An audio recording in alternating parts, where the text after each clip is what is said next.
நண்பர்களே, இன்றைக்கி நமக்கு ஒரு சில ஸ்பேர்லாம் தேவைப்படுது. இந்த PS2 அப்புறம் இந்த ஆப்பிளோட ஐஃபோன் ஸ்பேர்னு சொல்லிட்டு நிறையா தேவைப்படுது. அதனால் அதை வாங்குறதுக்காக பல்லாவர சந்தைக்கு வந்திருக்கோம். பல்லாவர சந்தையை பார்த்தா நீங்கள் ஆச்சரியப்பட்டுருவீங்க. பாருங்கள் முன்னாடி எப்படி இருக்குன்னு. என்னடா பல்லாவர சந்தை இவ்வளோ எம்டியாக இருக்குதுன்னு கேட்டிங்கன்னா, இன்றைக்கி நம்ம வந்திருக்க நாள் வந்து ஞாயிற்றுக்கிழமை. பொதுவாகவே பல்லாவர சந்தைனா அது வெள்ளிக்கிழமை மட்டும்தான் நடக்கும்.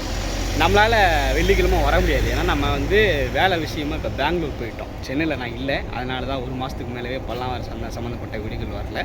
ஸோ எப்போயாச்சும் சென்னை வருவேன். சென்னையை மறக்க முடியுமா? அதனால் சனி ஞாயிறு லீவ் இருக்கும் நமக்கு, அப்போ வருவேன். இப்போ பல்லாவர சந்தை ஞாபகம் வரும். சென்னையில் இருக்கும்போது வெள்ளிக்கிழமை போயிடுவோமே, போக முடியலையே அப்படின்னு சொல்லிட்டு, அதனால் நம்ம சந்தையை போயிட்டு பார்க்கலான்னு சொல்லிட்டு வந்தேன். பொருட்கள்லாம் தேவைப்படல, ஒரு மெமரிஸ்க்காக இன்றைக்கி வந்திருக்கிறேன்.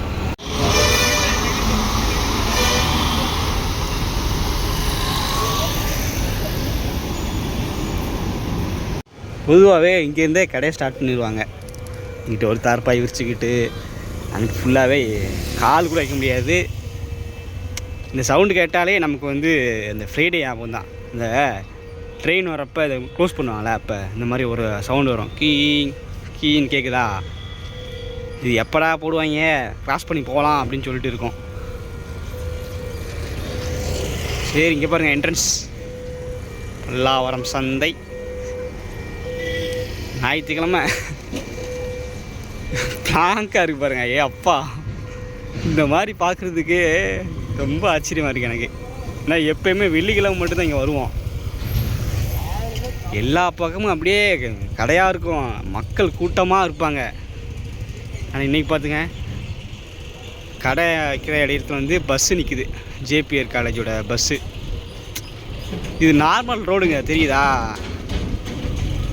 நார்மல் ஒரு போக்குவரத்துக்காக உருவாக்கப்பட்ட ரோடு. அதுதான் பல்லாவர சந்தையை போட்டிருக்காங்க. டாக்டரியெல்லாம் பாருங்கள் எப்படி ஸ்மூத்தாக போகுதுன்ட்டு. வெள்ளிக்கிழமை நகர கூட முடியாது, டாக்டரியெல்லாம் உள்ளே வரவே முடியாது. இன்றைக்கி நான் மட்டும் தனியாக வந்திருக்கிறேன். அமைதியாக அந்த ரோட்டில் நடக்கும்போது கிட்டத்தட்ட 2 வருஷத்துக்கு மேலே பல்லாவர சந்தை வீடியோலாம் போட்டிருக்குறோம். அதெல்லாம் அப்படியே மைண்டில் ஓடுது. நான் சென்னையில் இருக்கும்போது கூட வெள்ளிக்கிழமை மட்டும்தான் அந்த இடத்துக்கு வருவோம். மற்ற நாளில் நான் ட்ரெயினில் அந்த வழியாக கிண்டி போவேன், ஏதாச்சும் ஆஃபீஸ்க்கு போவேன். அப்போல்லாம் அந்த இடத்த பற்றி யோசிக்க கூட மாட்டேன். ஆனால் இன்றைக்கி வந்து பார்க்கும்போது அது கொஞ்சம் எமோஷ்னலாக கனெக்ட் ஆகுது. நான் ஒன்றும் எனக்கு நேட்டிவ்லாம் சென்னை இல்லைங்க, எனக்கு மதுரை பக்கம் அந்த பக்கம். பட் இங்கே ஃபஸ்ட் டைம் வந்து மார்க்கெட்டுக்கு வந்து வீடியோ போட்டோம். அதுக்கப்புறம் வந்து இங்கே நிறைய எலக்ட்ரானிக் கேட்ஜெட் கிடைக்கிது அப்படிங்கிறப்போ நம்ம இங்கேயே கண்டினியூ பண்ணோம். 2 வருஷத்துக்கு மேலவே நமக்கு கண்டென்ட் நிறையா கொடுத்துருக்கு இந்த பல்லாவர சந்தை. அதனால் வாழ்க்கையில் வந்து மறக்க முடியாத இடம்னா இது ஒன்று. இதுதாங்க எங்களோட லேண்ட்மார்க். இந்த பச்சை கலரில் ரெஸ்ட் ரூம் இருக்குது பார்த்தீங்களா? நம்ம ஃப்ரெண்ட்ஸ் நிறைய பேர் இருக்காங்க. R2D Info, try with Vino, அப்புறம் மற்ற ஃப்ரெண்ட்ஸ்லாம் இருக்காங்க. வந்து மீட் பண்ணோம்னா நாங்கள் இங்கே தான். நான் ரெஸ்ட் ரூம் கிட்ட நிற்கும் ப்ரோ, வாங்க இங்கே வந்துடுறேன், நீங்கள் அங்கே வந்துடுங்க அப்படின்னு சொல்லிட்டு லேண்ட்மார்க்லாம் சொல்லிகிட்ருப்போம்.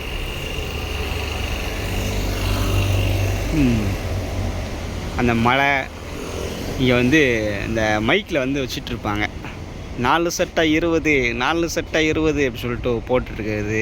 மக்கள் கூட்டம் வெள்ளிக்கிழமைக்கும் ஞாயிற்றுக்கிழமைக்கும் ரொம்ப டிஃப்ரென்ஸாக இருக்குது. நீங்கள் நல்லா கலகலன்னு பார்க்கணும் அப்படின்னா நீங்கள் வெள்ளிக்கிழமை வரலாம். நீங்கள் ஒரு பீஸ்ஃபுல்லான ஒரு சாந்தமான இடத்த பார்க்கணும் அப்படின்னா ஞாயிற்றுக்கிழமை வந்து பாருங்கள். நம்ம எவ்வளோ நாள் சந்தைக்கு வந்திருக்கோம், ஆனால் என்னைக்காச்சும் இதை ஃபோக்கஸ் பண்ணியிருக்கோமா? எங்கே பாருங்கள், சிசிடிவி கேமரா ஹைடெக் டெக்னாலஜியோடு மாட்டிருக்காங்க. நம்ம வர்ற நாளெல்லாம் கீழே தான் பார்ப்போம், ஏதாச்சும் வந்து பொருள் இருக்கா, கிடைக்கல, ஸ்பேர் இருக்கா, அது இருக்கான்னு சொல்லிட்டு.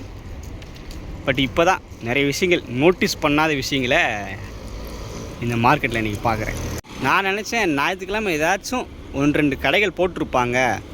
இந்த பல்லாவரம் உழவர் சந்தைன்னு சொல்லுவாங்க, அதெல்லாம் இந்த பக்கம் தான் இருக்குது. அப்போ இருந்துச்சு, ஸோ அதெல்லாம் இருக்குன்னு நினச்சேன். பட் அந்த மாதிரி எதுவுமே இல்லைங்க. எல்லாமே கார் பார்க்கிங் இந்த மாதிரி தான் இருக்குது. கடைகள் பார்க்கலாம். ஒரு சில கடைகளோட எதுனா இங்கே பாருங்கள், கரும்பு ஜூஸ் கடைன்னு நினைக்கிறேன். இது அந்த மிஷினை மட்டும் அப்படியே மூடி வச்சுருக்காங்க. இழுத்துட்டு போக முடியாதுல்ல, தூக்கிட்டு போக முடியாது. அதனால் இங்கே ஒன்று வச்சுருக்காங்க, அந்த அங்கே ஒன்று வச்சுருக்காங்க. அந்த அங்கே ஒரு டீ கடை இருக்கும், அந்த டீ கடை அவர் க்ளோஸ் பண்ணி வச்சுருக்காரு. இந்த மாதிரி தான் ஒரு சில தடங்கள் மட்டும்தான் தெரியும். மற்றபடி ரோடே ரொம்ப சைலண்ட்டாக இருக்குது. இப்போ பாருங்க, எல்லாம் ஒரு வீடு போல். வட மாநிலத்து நண்பர்கள் ஸ்டே பண்ணுற வீடு. பாருங்களேன், அவங்க வீட்டுக்கு இங்கே தான் என்ட்ரன்ஸ்லாம் இருக்குது. ஆனால் ஃப்ரைடே வந்து இந்த இடத்துல நிறைய கடைகளை போட்டு அந்த அந்த என்ட்ரன்ஸே இல்லாத மாதிரி தெரியுது நமக்கு. இதெல்லாம் நான் நோட் பண்ணதே இல்லை. இங்கெல்லாம் எவ்வளோ கடைகள் இருக்கும். இதுதான் மெயின் இடம் பல்லாவர சந்தையில். இங்கே தான் நிறைய இடம் போட்டிருப்பாங்க. நாங்கள் பவர் பேங்க் வச்சுட்டே இருப்பாங்க.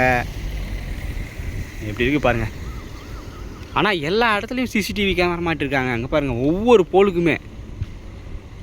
பரவாயில்ல, வெள்ளிக்கிழமை எவனாச்சும் இந்த பல்லாவர சந்தையில் ஃபோனை ஆட்டையை போட்டான், இது காணாமல் போச்சு அது போனால் போச்சுன்னா இனிமேல் கவலைப்படாதீங்க.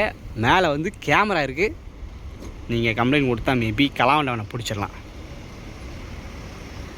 பல்லாவர சந்தையை பற்றி ஒரு உண்மையை சொல்லணும்னா, பொதுவாக சொல்லுவாங்க சென்னை வந்து வந்தாரை வாழ வைக்கும் ஊர் அப்படின்னு சொல்லிட்டு. பட் பல்லாவர சந்தை வந்து யூடியூபர்ஸை வாழ வைக்கும் இடம் அப்படின்னு சொல்லலாம். ஏன்னா நீங்கள் சின்ன யூடியூபராக இருங்க, பெரிய யூடியூபராக இருங்க, இப்போ தான் ஆரம்பிச்சிருக்கீங்க, இல்லைனா மில்லியன் கணக்கில் சப்ஸ்கிரைபர்ஸ் இருக்குது அப்படின்னா, நீங்கள் வந்து இந்த இடத்துக்கு வந்து இதெல்லாம் இருக்குது, இன்றைக்கி மார்க்கெட்டுக்கு போகிறோம் அப்படின்னு சொல்லிட்டு ஒரு வீடியோ போட்டேன்னு வச்சுக்கோங்களேன், கண்டிப்பாக வியூஸ் சொல்லணும். எனக்கு அப்படி தான். நான் ஸ்டார்டிங்கில் 2023 இந்த எலக்ட்ரானிக் ரீஸ்டோரேஷன் கண்டென்ட் போட ஆரம்பித்தேன். ஃபஸ்ட்டு எங்கள் வீட்டு பக்கத்தில் இருக்க பழையரும் கடைக்கு தான் போயிட்டு இருந்தேன். சரி, சென்னைக்கு வந்து நான் 2022க்கு மேலே வந்துட்டேன். ஸோ சரி, சென்னையில் ஏதாச்சும் ஸ்கிராப் ஸ்டோர் தேடி பார்ப்போம்னு சொல்லிட்டு தேடி பார்த்ததில் இந்த மாதிரி சொன்னாங்க, பல்லாவர சந்தையில் நிறையா நாங்கள் கடை போடுறோம். ஸ்கிராப் ஸ்டோர் ஓனர்ஸ்லாம் சொன்னாங்க, இந்த மாதிரி நாங்கள் அங்கே தான் கடை போட்டிருப்போம், ஃப்ரைடே வாங்க நிறைய இருக்குன்னு சொன்னாங்க. அதுக்கப்புறம் தான் நான் இங்கே வந்தேன். ஸோ வந்து மானிட்டர் வீடியோ போட்டேன். ஒரு ஐயா வந்து மானிட்டர் 500 ரூபாய்க்கு கொடுத்தாரு.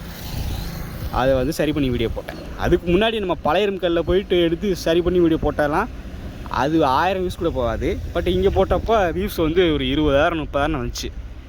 அதுக்கப்புறம் தான் சரி, இங்கே தான் நிறையா பொருட்கள் கிடைக்குது அப்படின்னு சொல்லிட்டு நம்ம கண்டினியூஸாக வர ஆரம்பித்தோம். அப்படி வந்தது தான் இன்றைக்கி பார்த்தீங்கன்னா இசைக்கு இன்ஃபோ அப்படிங்கிற என் சேனலில் வந்து உங்கள் முன்னாடி கொண்டு வந்ததுக்கு அப்படின்னா அது பல்லாவர சந்தை ஒரு முக்கியமான கீ பாயிண்ட்னு சொல்லலாம். இப்போ இந்த பல்லாவர சந்தையில் நிறைய யூடியூபர்ஸும் பயன்படுத்தியிருக்காங்க, நிறைய கடை ஓனர்களும் பயன்படுத்தியிருக்காங்க, சில மக்களும் பயன்படுத்தியிருக்காங்க. ஏன் இங்கே நான் சில அப்படின்னு சொல்கிறேன்னா, நம்ம வந்து பல்லாவர சந்தையோட பெனிஃபிட்ஸ் மட்டும் சொல்லக்கூடாது, நெகட்டிவ்ஸ்னு சொல்லணும். ஏன்னா நான் ஆரம்பத்தில் 2023 வீடியோ போட்டப்பெல்லாம் பொருட்கள் கம்மியாக இருந்துச்சு. ஸ்க்ராப்போட ப்ரைஸ் இங்கே விற்கிறாங்களா எலக்ட்ரானிக் கேட்ஜெட், அதெல்லாம் பார்த்தீங்கன்னா ஃபயர் ஸ்டிக்கெலாம் பார்த்தீங்கன்னா 50 ரூபாய்க்கு கிடச்சிட்டு இருந்துச்சு. ஆனால் இப்போ பார்த்தீங்கன்னா பொருட்கள் எக்குத்தப்பா ஏறிடுச்சு. ஃபயர் ஸ்டிக்கோட ப்ரைஸ் எல்லாம் பார்த்தீங்கன்னா ஸ்க்ராப்பே 600 ரூபா சொல்கிறாங்க. அது ஒர்க் ஆகுமா இல்லையான்னு கூட தெரியல, அந்த ரேட்டு சொல்கிறாங்க. என்னென்ன இவ்வளோ ஏற்றிட்டீங்கன்னு கேட்டால், முடிஞ்சால் வாங்கு இல்லைன்னா கிளம்பு அப்படின்றாங்க. ஸோ இதுக்கு வந்து யூடியூபர்ஸ் ஆகிய நாங்கள் வந்து வீடியோ போடுறோமே, நாங்களும் ஒரு பொறுப்பு தான். ஏன்னா நாங்கள் போட்டதுனால தான் நிறைய பேர்த்துக்கு வந்து பல்லாவர சந்தை இப்படிலாம் இருக்கா, மக்கள் நிறைய பேர் வர ஆரம்பிச்சிட்டாங்க. அதை பார்த்துட்டு ஒரு சில கடைக்காரங்க பார்த்திங்கன்னா கூட்டம் நிறைய வருது, பொருள் ஏற்றி விற்கலான்னு சொல்லிட்டு விற்கிறாங்க போல். ஸோ ரீசெண்டாக ஒரு 6-7 மாதத்துக்கு வச்சுக்கோங்களேன், நிறைய பேர் சொல்லுவாங்க, ப்ரோ ரேட்டெல்லாம் ரொம்ப ஏற்றிட்டாங்க ப்ரோ, உங்களை மாதிரி நிறைய பேர் வீடியோ போட்டு தான் ப்ரோ ஏற்றி விட்டீங்க அப்படின்னு சொல்லுவாங்க. அதெல்லாம் கேட்கும்போது கொஞ்சம் கஷ்டமாக தான் இருக்கும். ஏன்னா இப்போ நிறைய பேர் வந்து வியூஸுக்காக 20 ரூபாய்க்கு ஐஃபோன் எடுத்தேன், 10 ரூபாய்க்கு இதை எடுத்தேன் அப்படின்னு சொல்கிறாங்க. அது ஒர்க் ஆகுமா இல்லையா, என்ன கண்டிஷன், ஃபஸ்ட்டு அந்த ரேட்டுக்கு விற்க மாட்டாங்க, பொய் சொல்கிறாங்க, வியூஸ்க்காக அப்படி போட்டுருந்தாங்க. அதை பார்த்துட்டு நிறைய பேர் ஆசையில் கிளம்பி வர்றாங்க. அவங்க என்ன கேட்பாங்க, 20 ரூபாய்க்கு கொடுங்கன்னு கேட்டால் அவன் கடைக்காரன் திட்டுவான், சும்மாவே கோவத்தில் இருப்பாங்க. 20 ரூபாய்க்கு எவன்டா கொடுப்பான்னு சொல்லி ஏதாச்சும் கோவத்தில் கத்த, இவனும் டென்ஷன் ஆகி அப்புறம் எங்களை வந்து கமெண்ட் பாக்ஸில் திட்டிகிட்டு இருப்பாங்க. அதனால் ஒரு சில பேர் வியூஸ்க்காக கொஞ்சம் எல்லை மாரி போகிறாங்க. அதுக்கப்புறம் எனக்கே தோணுச்சு, சரி மக்களுக்கு இதனால் ஒரு நெகட்டிவ் இது கிடைக்கிது போல், அதனால் பல்லாவர சந்தை நம்ம மெயினாக ஃபோக்கஸ் பண்ண வேண்டாம்னு சொல்லிட்டு நிறைய டைம் எனக்கு தோணிருக்குது. அதுக்கப்புறம் அப்படியே படிப்படியே குறைச்சிட்டேன். மாதத்துக்கு 4 நாள் போடுறத 2 நாள் போடும் அப்படின்னு குறைச்சிட்டேன். இப்போ கம்ப்ளீட்டாக ஸ்டாப் ஆயிடுச்சு. ஸோ அதனால் பாசிட்டிவும் இருக்குது, நெகட்டிவும் இருக்குது.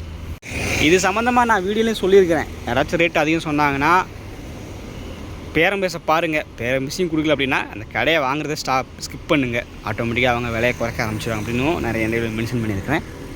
அண்ட் இன்னொரு விஷயம், நான் கடைக்காரன்ட்ட கேட்டது, இப்போல்லாம் ஸ்டாக்கே வரமாட்டுக்கு தம்பி, முன்னாடிலாம் ஸ்க்ராப் நிறைய கிடைக்கும், பொருள் கம்மியாக தான் கிடைக்கி, ரேட்டும் எங்களுக்கே அதிகமாக தான் நாங்கள் வாங்குகிறோம், அப்படிங்கிறப்போ நாங்கள் கம்மியாக வச்சு விற்றா எங்களுக்கு என்ன ப்ராஃபிட்டு, நீங்கள் கடை வைக்கிறதுக்கே ஒரு நாள் வாடகை 500 ரூபா கொடுக்கணும் அப்படிலாம் சொல்கிறாங்க. பட் என்ன பண்ணுறதுன்னு எனக்கு தெரியல. அந்த ஒரு வேளை ஒரு கில்ட்டு ஃபீலிங்கே இருக்கும். நம்மளாம் வீடியோ போட்டதுனால தான் அதெல்லாம் ஆகுதோ அப்படின்னு சொல்லிட்டு. நான் மட்டும் இல்லை, நிறைய பேர் பல்லாவர சந்தை பற்றி போடுறாங்க. பட் இருந்தாலும் நம்மளும் சேர்த்து தானே போடுறோம் அப்படின்னு தோணும். ஓகே, இவ்வளோ நெகட்டிவ்ஸ் இருக்குது, இவ்வளோ பாசிட்டிவ்ஸ் இருக்குது. ஸோ ஆல்மோஸ்ட் நம்ம 1/2 மணி நேரம் நடந்திருக்கோம் பேசிகிட்டே. இங்கே பாருங்கள், இதுதான் நம்ம பாட்டியோட கோவில். சைடில் கடையாக போட்டிருப்பாங்க, அப்போ வந்து நமக்கு தெரியாது. ஆனால் இப்போ இருந்தீங்கன்னா அந்த கோயில் மட்டும் தனியாக தெரியும். நம்ம பாட்டி இங்கே இல்லை, அவங்க இருந்தால் பார்த்து பேசிட்டு போகலான்னு பார்த்தேன். பட் லாக் ஆகிடுது. சரி, ஓகே, எப்படி போம். ஆனால் ஞாயிற்றுக்கிழமை ஒரே ஒரு கடை மட்டும் தாங்க இருக்குது. என்னடா அங்கே பாருங்கள், ஒருத்தர் கறி போட்டுட்ருக்காரு.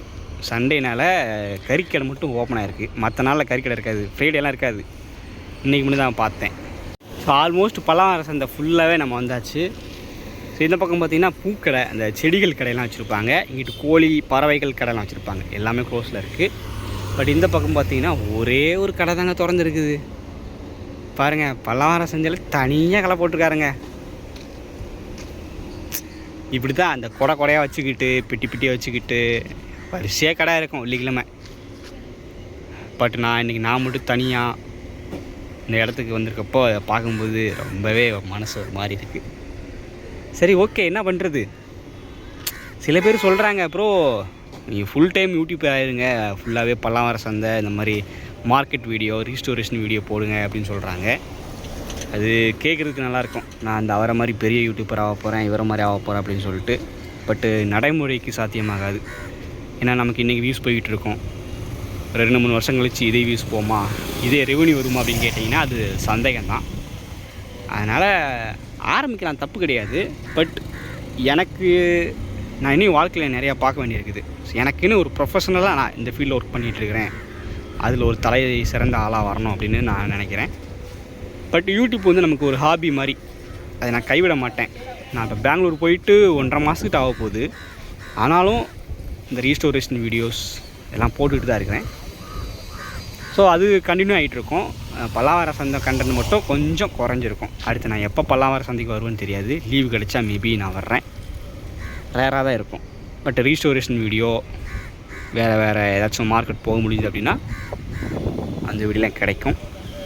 பல்லாவர சந்தை மூலம் கிடைச்ச எனக்கு நிறைய ஃப்ரெண்ட்ஸ் இருக்காங்க, கடை ஓனர்கள், அப்புறம் மார்க்கெட்டுக்கு வர ஃப்ரெண்ட்ஸ், என் கூட இருக்கிற என்னோடய சக யூடியூபர்கள், அப்புறம் வியூவர்ஸ் நிறைய பேர். எல்லாத்துக்கும் ரொம்ப ரொம்ப தேங்க்ஸ்.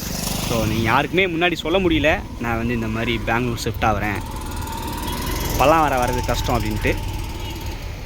தெரியல, யதார்த்தமாக ஆரம்பிச்சது. இப்போ ஒர்க்கு வந்து அங்கேயே ஒரு சோனுக்குள்ளே போயிடுச்சு. கம்ஃபோர்ட் சோனுக்குள்ளே கூட முடியாது. நான் நினச்ச ஒரு இடத்துக்கு ஒரு பெரிய கேப்புக்கு அப்புறம் உள்ளே போயிருக்குன்னு சொல்லலாம். ஸோ அதில் கொஞ்சம் ஃபோக்கஸ் பண்ண வேண்டியிருக்கு. அதனால் பல்லாவர சந்தைக்கு இப்போதைக்கு பாய். கொஞ்சம் கஷ்டமாக தான் இருக்குது. ஒரு சீக்கிரம் பார்க்கலாம். பாய்.